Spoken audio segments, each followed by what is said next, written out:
Hey guys, Super Christian Tim here. Thank you for joining me for another session of New Age Belief Breakdowns, Part 4.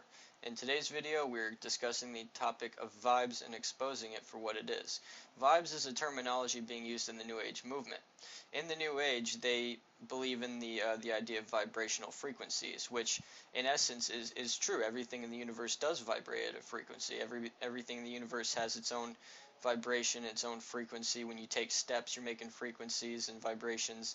It's all sound, and that's how God can hear your thoughts, because everything comes from the Word of God. I believe, obviously, this is another part of creation. Everything came from the Word of God. He commanded everything into existence, including us. So this all begins to factor in, and the New Agers use this against people a lot. If people attempt to evangelize them or things of that sort, they've been conditioned to hate Christians because they don't truly know much about it. They usually say, keep your bad vibes away from here. They use the terminology against you, when they fail to realize that the very law of vibrations proves that the whole universe is held up and held together and made by God himself. Which God? The Christian God, Yahweh, the only true path to heaven. The only true path to heaven is through Jesus Christ. That is what we preach, and that's what we've always preached. And that's what we always preach to the New Agers, and they believe in the idea of unity. And their unity is it's not a bad thing, but to unite with diversity, to unite under all these different faiths and put all this mixed belief in a big pile and try to make something out of it, this is the super religion of the Antichrist. The Antichrist is tricking everyone into worshiping what they think is God, but they're really worshiping him, because if they live in lawlessness and don't accept Jesus and don't follow the Ten Commandments, then he has them right where they want him, right where he wants them. And that being said, we're going to show you some of where the terminology originated.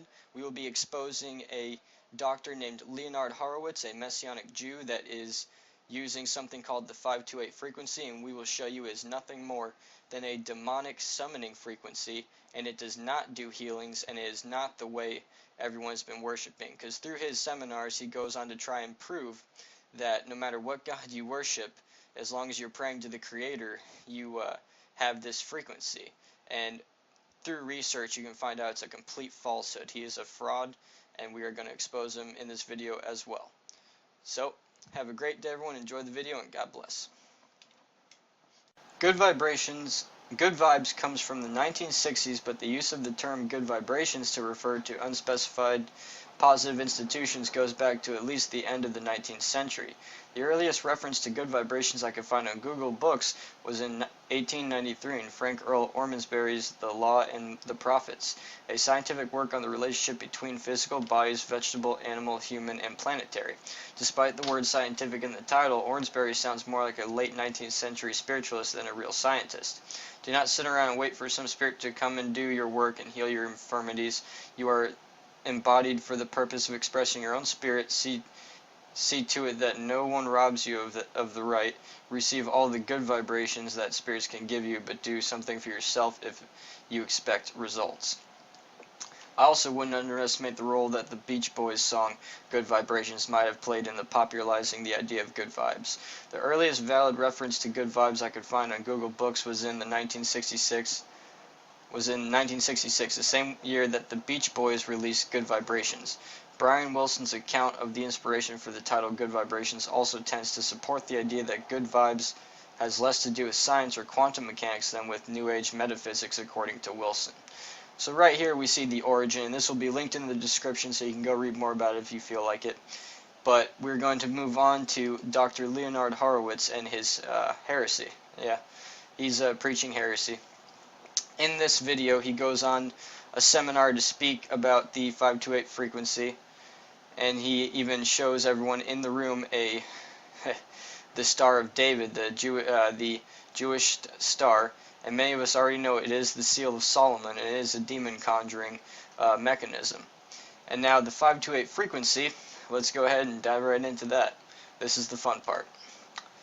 Right here on Word Express. Thanks, I'm way just too tired. Actually, I was working. Okay.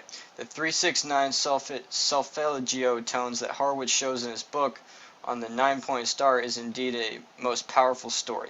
However, it is 100% tied to something called Enochian magic. which is basically the highest pinnacle of black and Kabbalah practitioners. Black magic and Kabbalah use this. Enochian magic deals with using sacred geometry and gematria, numerology, to disrupt the interdimensional tone frequency watchtowers between heaven, earth, and hell. The amenity placed between the serpent Satan and the seed of the woman. The specific tones tied to the original Gregorian chants and musical scales were all originally part of this system of very powerful witchcraft and sorcery dating back to Solomon himself. There are specific tones tied to the number 3. 3 is the number of humans. The tones that in gematria is circumscribed to one great whole or key number, tied to God and the true angels. The number 9, the specific sacred tones tied to the number 6, are likewise known in the ancient Grimoires magic books as the tones evoking the Antichrist, anti-God. Demon entities such as Satan, Lucifer, or specifically to the head demon, specifically known as Azazel, the goat god of the Watchers. The fallen angelic horde, again, where we see the etymology of the root word horror, meaning a conjurer of demons, and the root of the word horowitz literally means in Yiddish the conjuring of demons at the expense of the human soul, as the ancient word for soul is wits or wits. Horowitz is focusing entirely on the primary demonic conjuring tone, 528, while completely ignoring the true healing tones of connection between God and man, 9 and 6, respectively. 528 has nothing to do with love, but everything to do with invoking the demonic entity known as Azazel. According to the Zohar, I know this because I had discussed and studied this topic for countless hours with Dr. Joey Puleo, who, as you know, was honestly trying to sort it all out, and had indeed accessed the Vatican's files on this subject. 528 equals 6, and is known in the ancient manuscripts simply as the devil's number. 3 6s, 666, means the number of man, in the form of Azazel or Satan's demonic spirit. The number 6 in a form of 3. 3 again being the number of man. The 528 solfeggio tone is the geometrical symbol of 6, manifesting in 3 movements or tonal frequencies. Get it? When invoking specific Hz frequencies of tones via specific tuning forks, one needs to understand the basics of interdimensional physics. 528 is a 6. Solfeggio 528, first or starting number. 5 plus 2 plus 9 equals 15. Second number frequency movement. 1 plus 5 equals 6. Final third gematria, 3 equals man or human, wits or soul energy. The Hebrew symbol for the number 6 also means nail. Mormonism temple ritual bestows on the ignorant initiate the sign of the nail, and the sign of the nail, 6, in the sure place, human hand and wrist respectively. Of course, this is how Jesus was nailed to the cross, a demonic symbol of death and torture performed ritually on the God in the flesh, Emmanuel, and symbolically means the nail, Satan, has conquered God's only begotten Son, Jesus. This is a key principle in the rabbinic Talmud of Babylon. Christ is a phony and deserved to die by torture, you see, and Azazel is king. That's what's going on here. Read LDS church history in depth, and you find that Joseph Smith's secret new name was none other than Enoch. Joseph Smith was deep into Enochian magic, and that's not a good thing. And Joseph Smith was the founder of Mormonism, for those of you who do not realize. Incredibly, in Horowitz's presentation this spring at the Conscious Living Expo in LA, he showed publicly a slide showing all of this in plain view. The number corresponding tones of the number 6, solfeggio, are clearly identified as the devil's number. That's what's in the YouTube video I just showed you.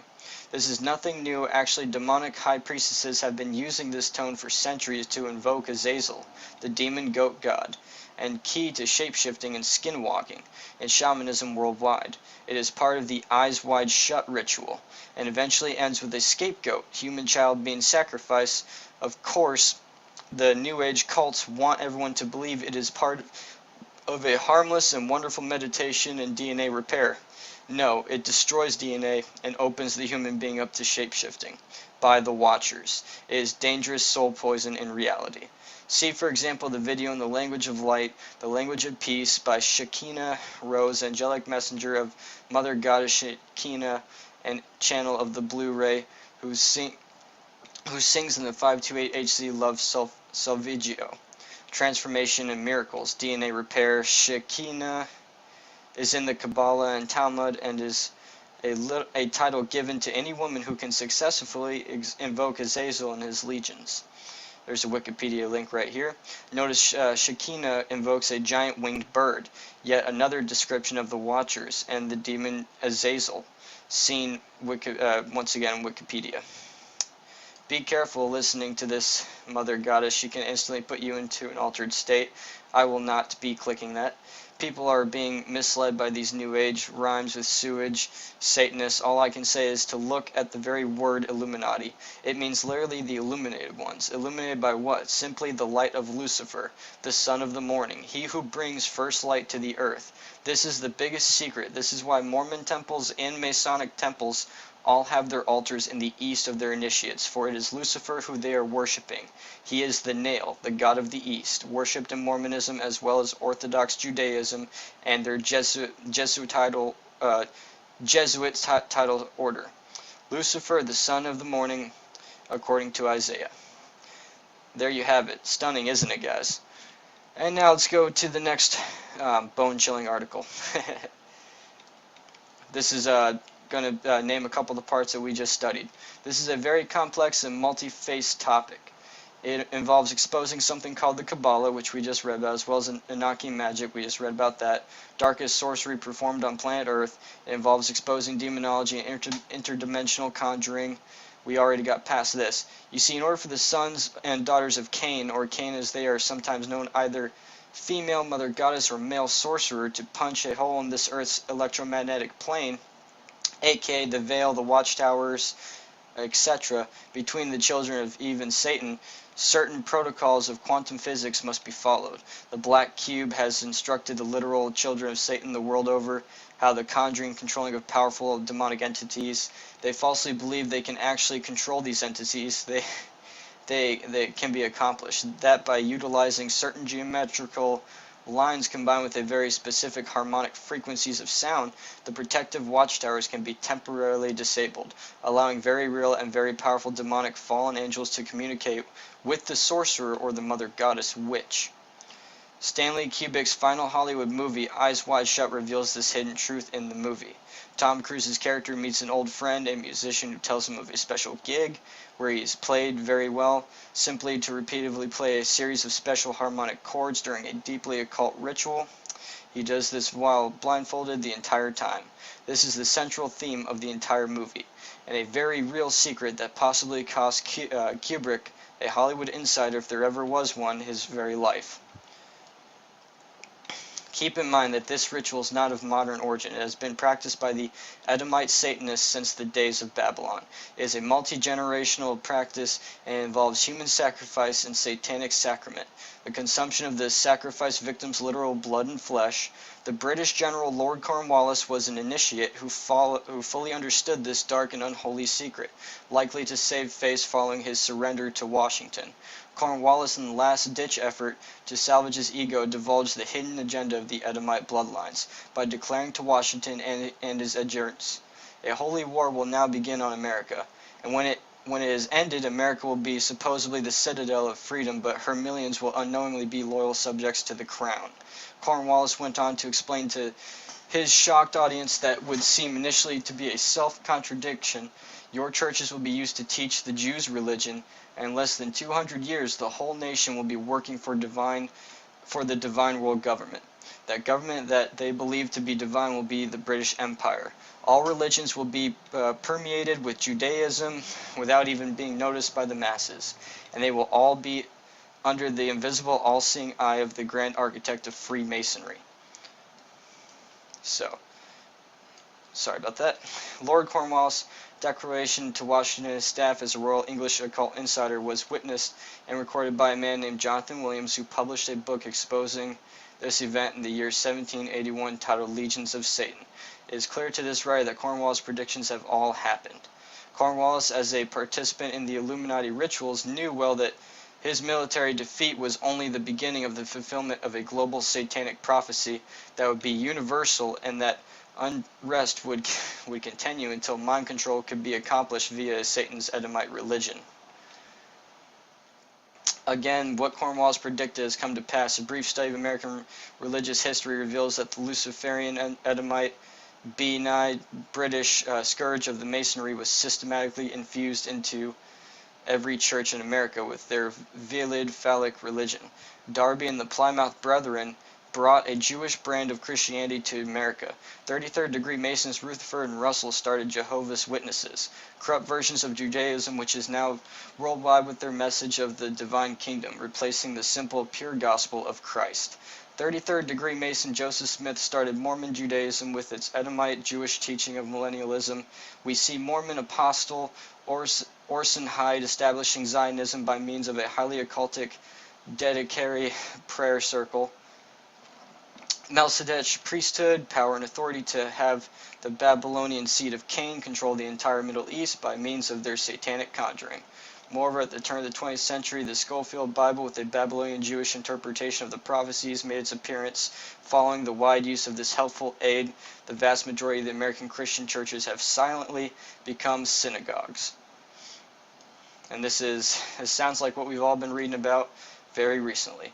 In the worlds of the blogger Manitou and Bard, we now have Baptist Jews, Methodist Jews, Church of God Jews, apostate Catholic Jews, and many Protestant Jews throughout America. We are aliens in our own country because of the false religion and false teachings. All are praying for divine deliverance into that divine government, which Cornwallis knew to be the British Empire. A false religion has been used to deceive us into allegiance to our enemies of Yorktown and Bunker Hill.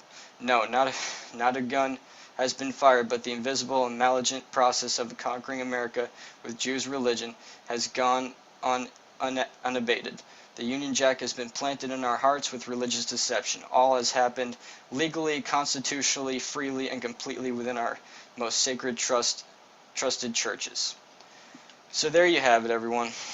They are infiltrating, and many people know about it. We can always find these secrets. You can always find these people out. You just have to really search. There was only 2 articles printed on this. They were kept very hidden. You'd have to search keywords to get these, like type in Leonard Horowitz Satan and things like that. Well, there you have it, everyone. Have a great day. Be safe in the Lord, and God bless.